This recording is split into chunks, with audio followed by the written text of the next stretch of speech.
Hi guys, welcome to Library. I'm Miss Pulliam, and this is Library Special for week 14, I believe, and it's beginning on Wednesday, January 6th, which would be day one. Hi everybody. Please note that this is for remote students as well as students who are on campus. I am not on campus for about the next 2 weeks or so. Miss you guys. I hope you had a wonderful break, and I can't wait to hear all about it. And Happy New Year, by the way, to all of you.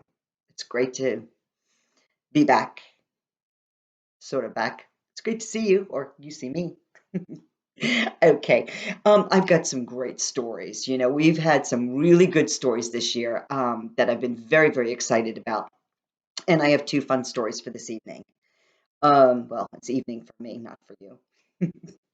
First of all, let's go ahead and go over our words, for our review words. We're going to review our vocabulary, and then we'll go over the new vocabulary we'll need for this book here. Okay, let me see. I'm not at home, as you can see, so I'm at my parents' house, so things are a little bit different for me. I've got to look really close at my phone so I could took a picture of my lesson plan that I had up. So if you see me looking down, that's why. Okay. Um, okay, let's review our words. First word, buoyant. What does buoyant mean? Can float. That's right. And I know you guys know this. And that was from which Penguin Problems. Remember that story? That was fun. From the Good Egg, we have the word dozen. And how many is a dozen? That's right, 12. 12 of something is a dozen. Super.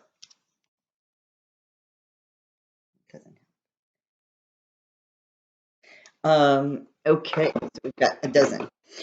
Delectable. I love this word. It's a word that we can use on a daily basis and that we should be using because it's one that we can use on a daily basis, which means it will go into our word bank really easily. We'll memorize it so easily. Delectable means delicious. And you eat how many meals a day? Three. 3 meals a day, right? And some snacks, I'm sure. So somebody's preparing those for you.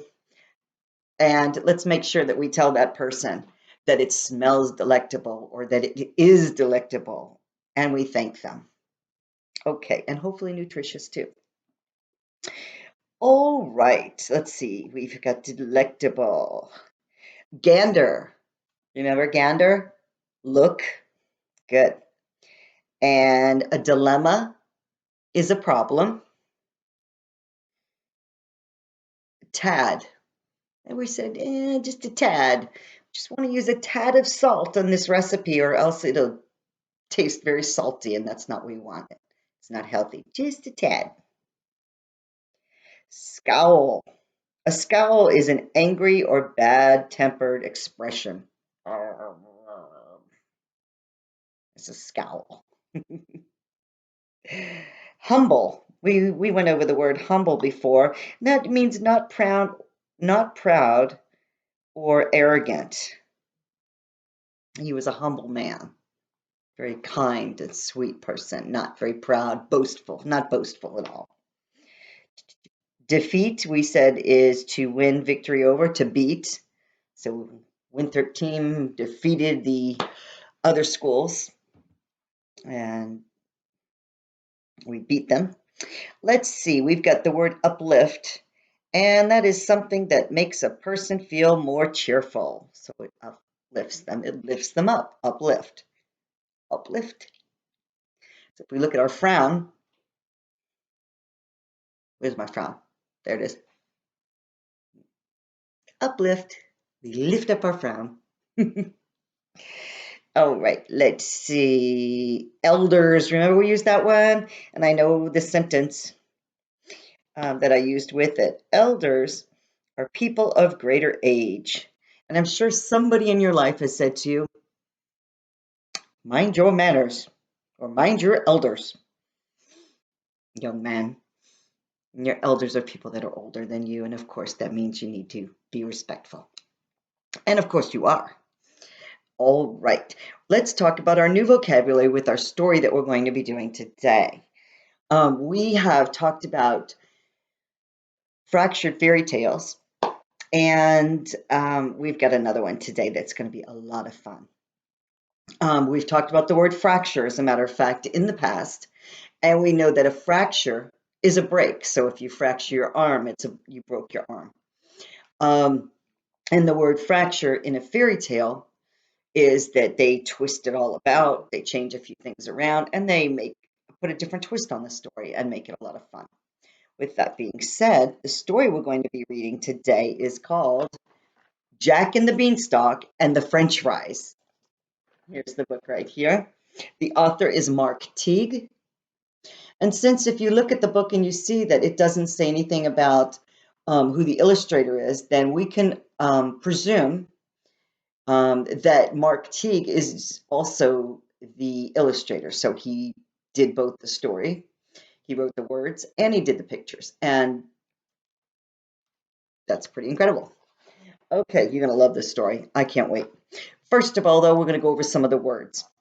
And I know some of these words that I picked out of the story may be a little, you already know what the meanings are, and some you may not. So we'll just go over them real quickly. And let me find them.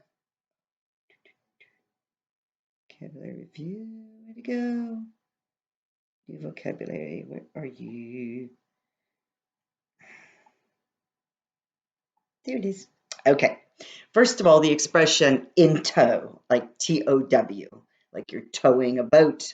But in tow, it means accompanying or following, and it's usually an attending or dependent party. So, in a sentence, let's see, it's not easy going shopping with kids in tow.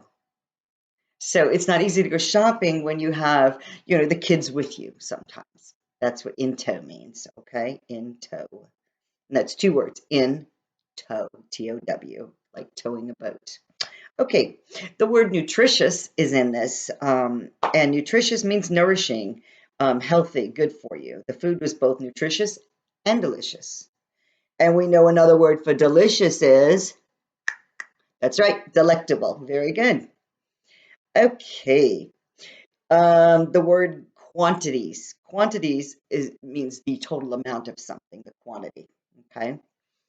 Oh, you guys are gonna like this. Remember the word glared? We talked about if you stare at somebody, but then if you glare at somebody, let me see that face. That's right. We said that if when you glare, you are staring at somebody with a grumpy, mean face. Okay, I remember going over that with you guys, and it was a lot of fun. Okay, bold is showing or requiring a fearless spirit. Oh, that was a bold choice, just kind of an adventurous, bold. Immense means supremely good. It's marked by greatness. It's immense. And puny, something that's puny, it's slight, it's tiny, inferior in power, size, or importance. It's weak, something weak. So it's puny. Yeah, it's a puny thing. It's a little thing. A ninny. Don't laugh at this one. Okay, you can laugh. In this story, and you're gonna love this story, but they use the word ninny, Ninny, ninny, and ninny means a fool or somebody who's really simple, kind of a fool. Somebody who's foolish. You ninny. So that's you'll hear that in the story. Uproar is a state of communication, excitement, or violent disturbance. So the class was in an uproar when they found out that they lost the championship to the other class. Okay, an uproar. Let's see. And oh, you're gonna love this because I thought this was cool. Those of you who have been at Winthrop for years remember this word a couple years ago. Stupendous. Remember stupendous? I know a lot of my younger students remember it, or actually now you're older because you remember it from a couple years back. Stupendous means awesome, and that is a word from a couple years ago. So it's always exciting when we bring back another word. Okay. With that being said, we are going to get onto our story. And you guys are really going to enjoy this story. Let me see something here. Okay. So, let's see. We're reading another fun fairy tale. We've previously discussed fractured means broken, and to fracture a fairy tale, what you do is you take a familiar story, okay, like a fairy tale, an old fairy tale. There are so many of them out there, okay, and you give it a fun new twist, as you will see in this story we're going to read. Okay, ready? 'Cause you're gonna love this. I'm excited. I'm always excited about books. Anyway, here we go. Jack and the Beanstalk and the French fries. Okay, and here's our first picture.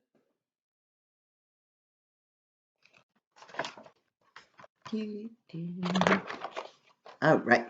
Jack lived with his mother in a small house at the edge of a village. They were very poor. They were so poor that when their cow stopped giving milk, Jack's mother feared that they would starve. Quickly, son, she said, take the cow to market and sell her for as much as you can. Everything depends on it. Okay, so there's Jack right here, and here's his mom, and right at the window here, here's the cow. Okay, so she wants him to sell the cow so that they'll have some money for food. Jack headed off with the cow in tow. Remember we said in tow? With him. He was towing it, he was pulling him along with him. After a while, he stopped to rest, and when he did, a stranger appeared. I will trade you these magic beans for that cow, said the old man. Magic beans, said Jack. You must think I'm a dodo. Not at all, said the stranger, and these beans are quite magical.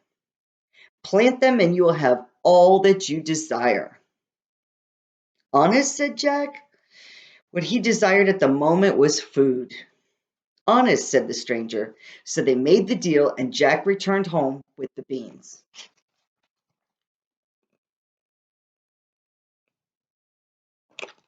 Right. Foolish boy, cried his mother. You have ruined us. She tossed the beans out the window and sent Jack straight to bed without any supper. When he awoke the next morning, a strange light filled Jack's room, and giant leaves poked through the window. He stuck his head out and saw an enormous beanstalk growing in the backyard. Ma, he cried, running downstairs, check out the beanstalk. I already did, and look, I made us bean porridge for breakfast. Jack ate the porridge. It wasn't the best thing ever, but it beat starving for sure. Well, I guess our problem is solved, he said, and he headed off to school.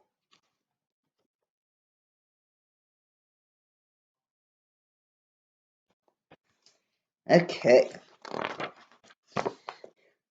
After that, Jack and his mother ate beans all the time. They ate bean salad and bean soup, pickled beans, refried beans, baked beans, minced beans, mashed beans, breaded beans, bean sprouts, and bean dip. After a while, Jack grew tired of beans. He dreamed of burgers. He dreamed of French fries. Couldn't we have something else? He grumbled, staring at his bean chowder. Why would we want anything else? Said his mother. Beans are nutritious and delicious, and best of all, they're free. And nutritious was one of our words. They're healthy. So healthy and free, definitely a good thing. But he's getting tired of them. Do you think you get tired of eating that same thing? No matter how many different ways you do it, it's still that same thing. Okay. And thanks to the magic beanstalk, there were always more of them. The stalk produced enormous quantities of beans. And we said the word quantities means amounts, so enormous amount of beans. They grew through the spring, the summer, and the fall. Even in the winter, they kept coming. Jack's mother shared beans with the neighbors, and the neighbors' neighbors, and the neighbors' neighbors' neighbors. Soon the entire village was eating them. At first, everyone seemed grateful, but the feeling didn't last. At dinner time, Jack could hear the howls of children from blocks away. Please, they cried, no more beans.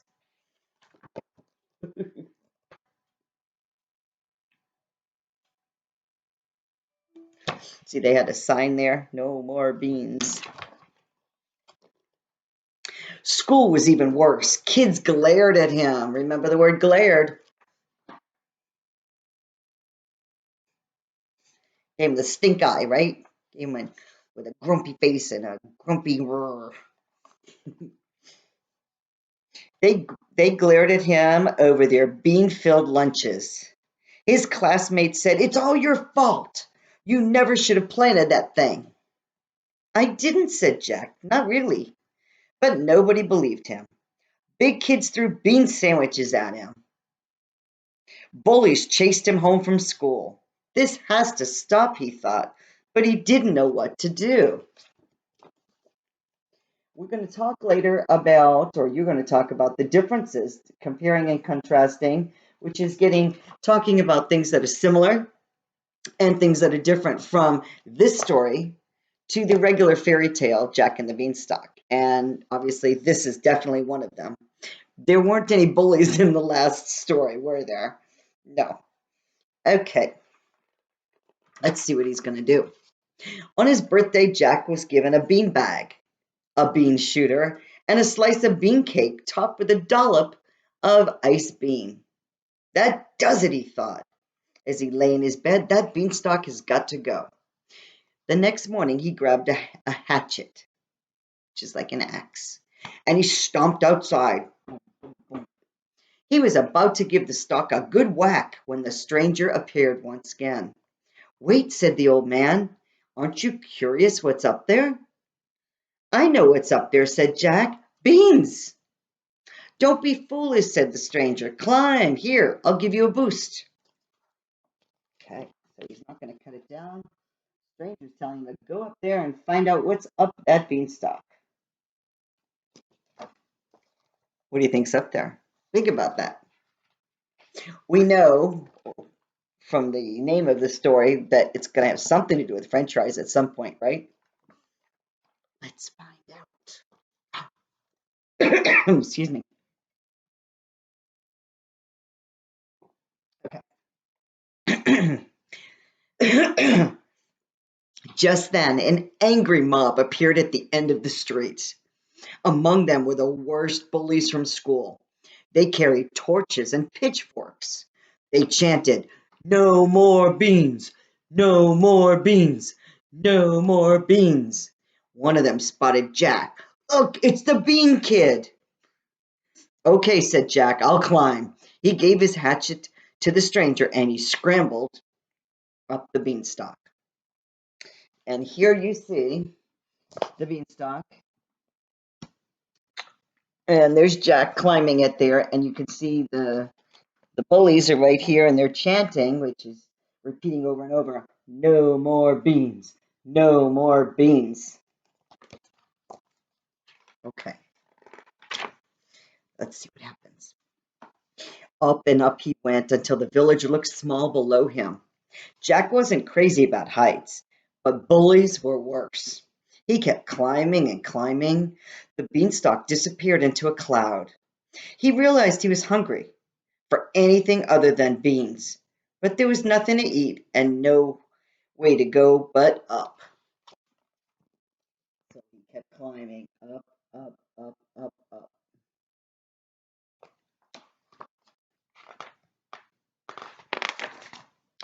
Finally, the beanstalk arrived at the top of a cliff. From there, a path wandered off into the distance, and Jack followed the path until he came to the front door of a huge castle. Hunger made him bold, ever bold.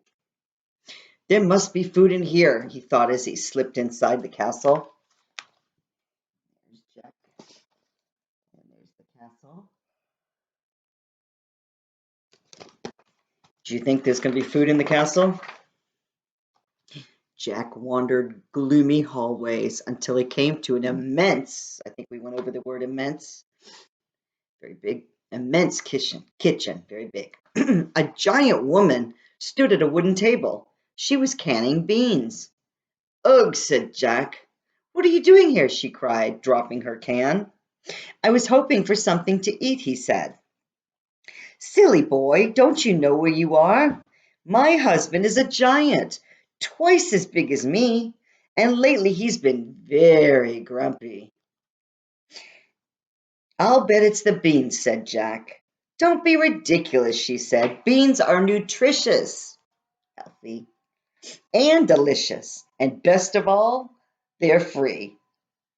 But Jack was right. Ever since the mighty stalk had appeared, the giants had been eating nothing but beans, and Mr. Giant was sick of them. So now we know why Mr. Giant is grumpy, or grumpier than normal. It's the beans.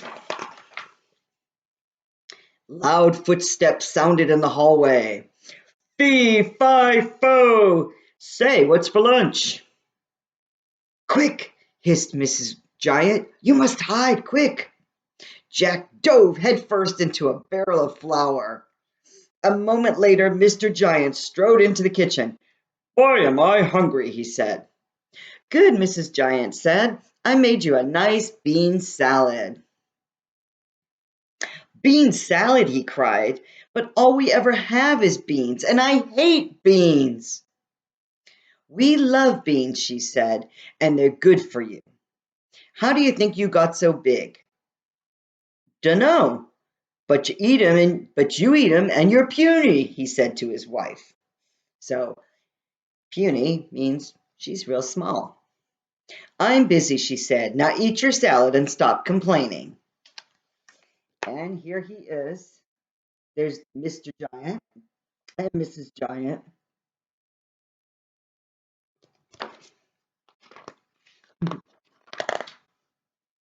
The giant ate, but he didn't stop complaining. Beans, he grumbled. What I wouldn't give for a plate of French fries. Without thinking, Jack said, Here, here. What was that? Cried the giant, leaping to his feet. Nothing, said his wife. I know what I heard, and it came from the flour barrel. The giant stalked over to the barrel, and he plucked Jack up by his feet. He turned to his wife and he said, What is this? It's just a boy, said Mrs. Giant. He was looking for something to eat. Maybe he is something to eat. Look, he's already breaded. What do they mean by that? That he's already breaded? He already has the flour on him. Don't be disgusting, she said. Jack said, and then Jack said, Yes, don't be disgusting. And here's our giant, Mr. Giant. And he just got Jack out of the barrel. And you can see he's all white and his clothes are all white because he has flour all over him. I'm surprised he hasn't sneezed from the flour. Okay. The giant set Jack on the table. So he placed him on the table. But he was still angry. You know what's disgusting? Beans! He dumped a bushel on his head. You see? Disgusting. He overturned another bushel and another. He picked up great handfuls of beans and he tossed them in the air. Soon beans were flying everywhere. Jack joined in. They made a terrific mess, and as they did, they chanted, No more beans! No more beans! Now, if you look here, you see Jack and Mr. Giant both making a horrible mess, throwing beans around the kitchen. Do you see Mrs. Giant? Does she look happy? No. She doesn't look too happy with them. Stop! Cried Mrs. Giant. Both of you should be ashamed of yourselves. If you don't like beans, plant something else. Plant, said Jack. Something else, said the giant. A vegetable garden, you ninnies. And remember the word ninny, we said, means fool. So a vegetable garden, you fools. With potatoes, for instance. Why taters, said her husband. To make French fries, cried Jack. Of course, we'll plant some right away. First, you'll clean this kitchen, said Mrs. Giant. Look at that mess they made. So they're going to clean their mess up before they can go do anything else because they've got beans all over the kitchen. As soon as they were done, they headed down the beanstalk. The bullies were waiting at the bottom.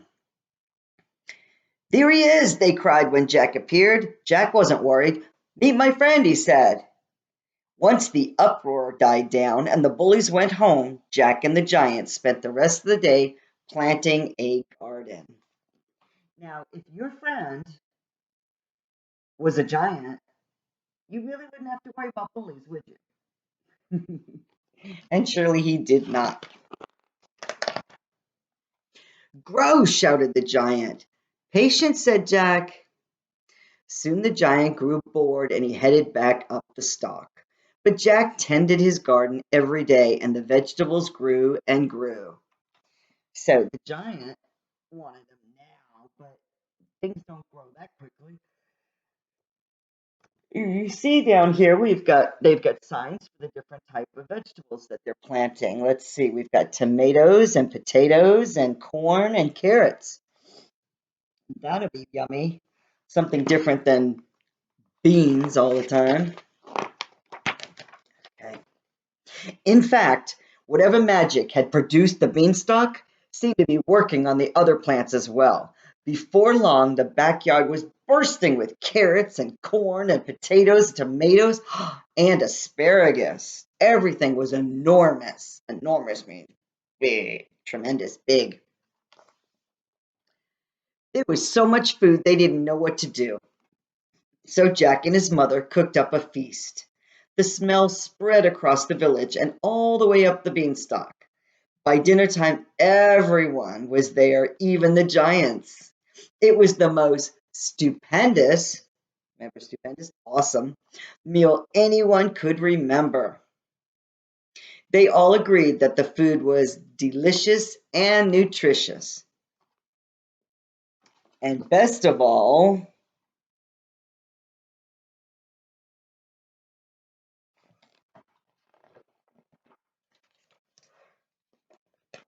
were the French fries.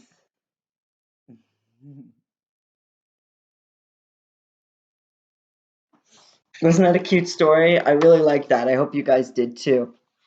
Um, what a great story.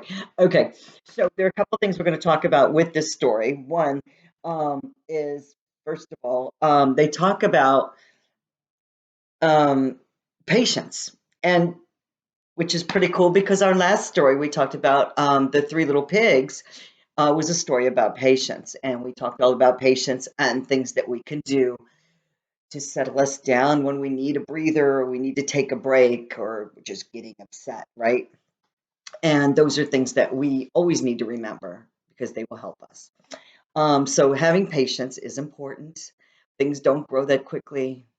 We have to, everything takes its time and we have to be patient and we need to be courteous with other people. Um, so we talked about that before break around Christmas time, the holiday time. Everybody's at the mall, everybody's at Walmart. Things are crazy and the lines are so long, and we need to be patient. We need to just wait for our turn. Um, and if we're getting upset, we've talked about all different types of ways. Stress ball is always a neat thing. I keep one in my car that I play with if I'm in traffic or taking a break and stretching. You know, we love to stretch, and that's also something that's great, moving around and exercise and things like that. With that being said, it's going to move us right into we're talking about healthy snacks because we're talking about nutrition. They said in here nutritious. And nutrition, there are so many great healthy snacks out there. I just had one myself. I was just eating some applesauce, and that was yummy. And it's nutritious, which means it's healthy, and it's important. It's a new year, so it's a great time for us to work on things that we want to make better for ourselves, like eating healthier, and we can do that. And being healthier, we can do that by exercising. maybe a little bit more than we do now, adding a little something else into our routine, eating healthy snacks and meals.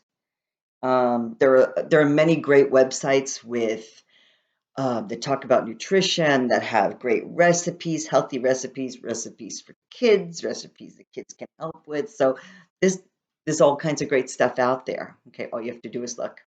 And we all know that fruits and vegetables are important.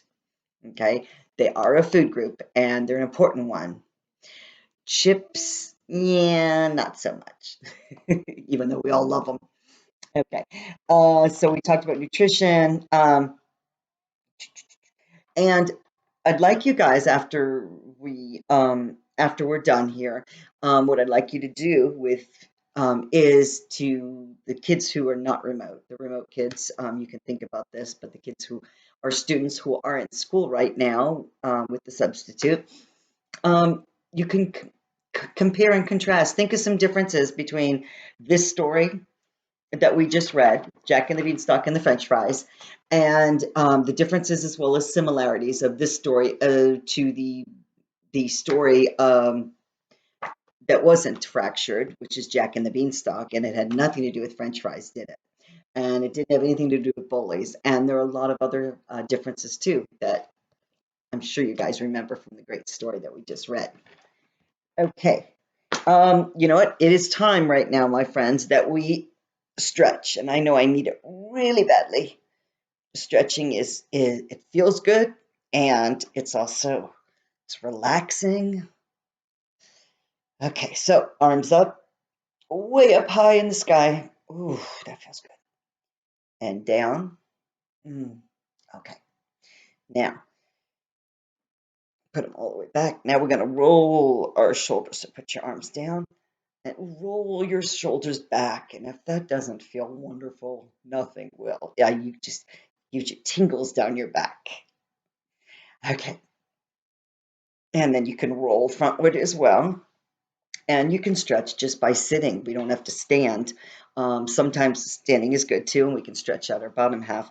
But if you're sitting and you're in a small space, because right now we are social distancing, you can do this from your chair. So that's always really cool. And your legs, you can pick one up and raise it up, off the ground about this much, and hold it up there for about 20 seconds, and then you can put it down. So let's do this. 1, 2, 3, 4, 5, 6, 7, 8, 9, 10, 11, 12, 13, 14, 15, 16, 17, 18, 19, 20. Doesn't seem like a lot of time, but you feel it, don't you? Then you can put that leg down and pick up the other leg and do the same thing and count it out. After a while, you'll feel it and you'll know, okay, whew, it's kind of hard keeping this thing up too long, and you can put it down and bring up the other leg. So there's so many ways we can relax, take a break, as well as it's a new year, and there's so many things that we can do to make it a great one. Okay, um, everybody has resolutions, New Year's resolutions, things that they want to do to better themselves, and at the top of the list is usually, um, our health, because our health is important. Um, make sure you wear your mask. And let's not forget that reading is important too. So that would be a good one too, more reading for the new year. Okay, I think I am running out of time here. And I don't think I'm going to have time to read this other little book I have. Maybe I will. Should we read it fast? Okay, ready? I have this other story that is kind of cute, and I think you'll like it. And it's called Do Not Open This Book. Very strange, isn't it? It's by Andy Lee, and it's illustrated by Heath Mackenzie.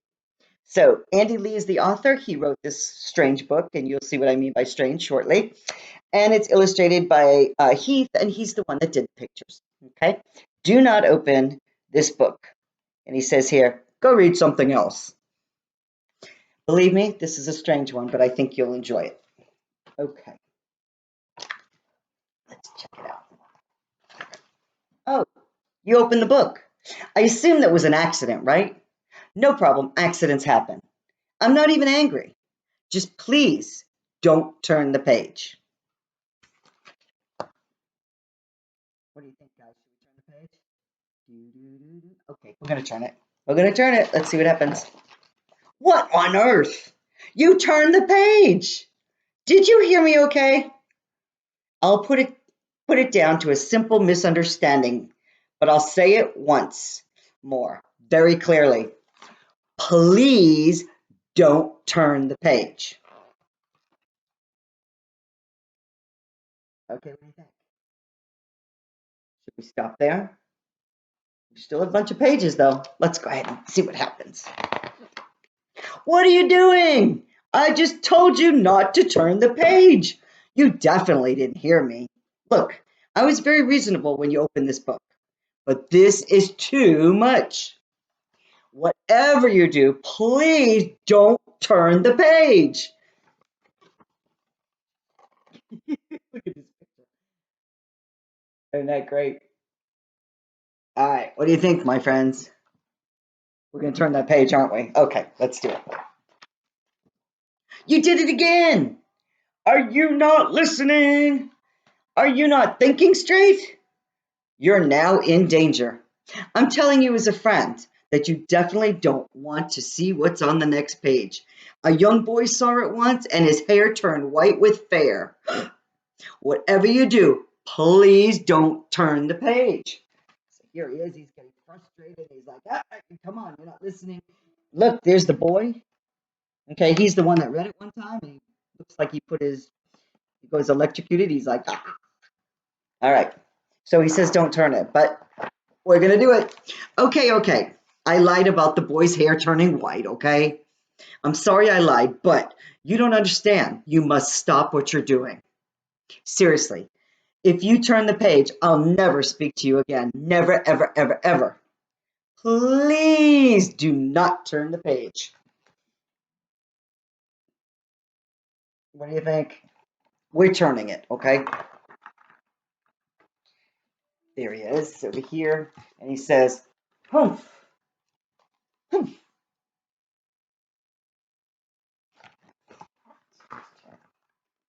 Oh, he's getting mad. Uh-oh.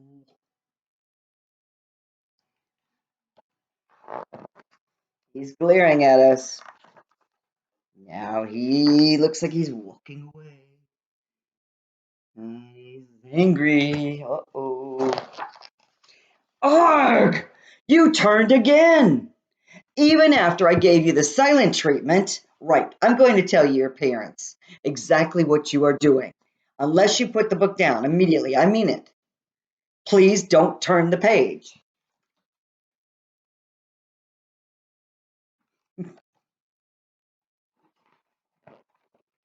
Wow. Okay, I warned you. Now I'm calling your parents. Where's the phone? Mom, Dad, your child keeps turning the page and must be punished. Send them to their room. No dinner for a week. Confiscate all their books, including this one. The word confiscate means to take away. So confiscated it, took it away. Ha! See how you go turning the pages now. Nana, nana, boo boo, huh? So do you think if he talked to everybody's parents, they'd say, okay, we're going to punish them and they can't have any more books? I don't think so. Let's see. Oh, good golly, you cannot be stopped. Please, please, please don't turn another page. See, I'm crying now. I'm begging. I'm serious. If you get to the end of this book, I'm done for.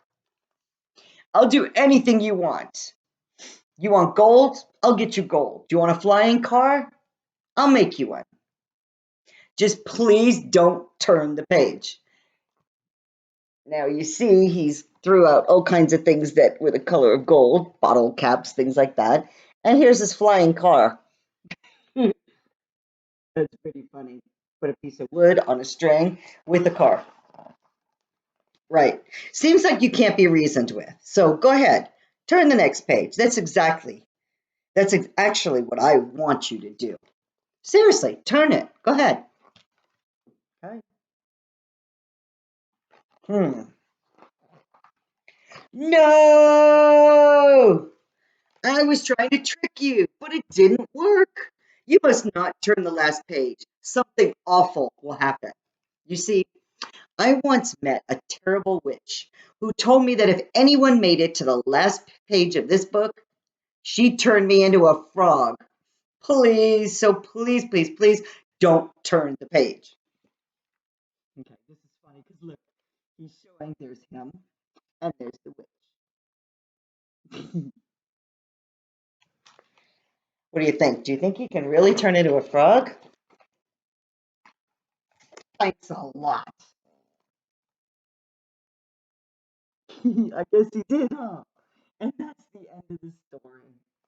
Kind of a silly one. This book reminds me a lot of the one that Miguel from the radio station read to us a couple years back, and that's the book without pictures. And I'm sure a lot of you remember that. I hope you enjoyed it. It's great seeing you guys. Have a wonderful day. Have a great week. Keep reading. And I love pictures, so please, those who are remote, have your parents take a picture of you and email it to me. It could be you working, watching, working, doing whatever, and email it to me at lpulliam, Pulliam, at winthropcharter.org, and I will put it in the newsletter. Keep reading. Have a great day. Eat healthy foods, and don't forget to stretch. Bye now. See you guys soon.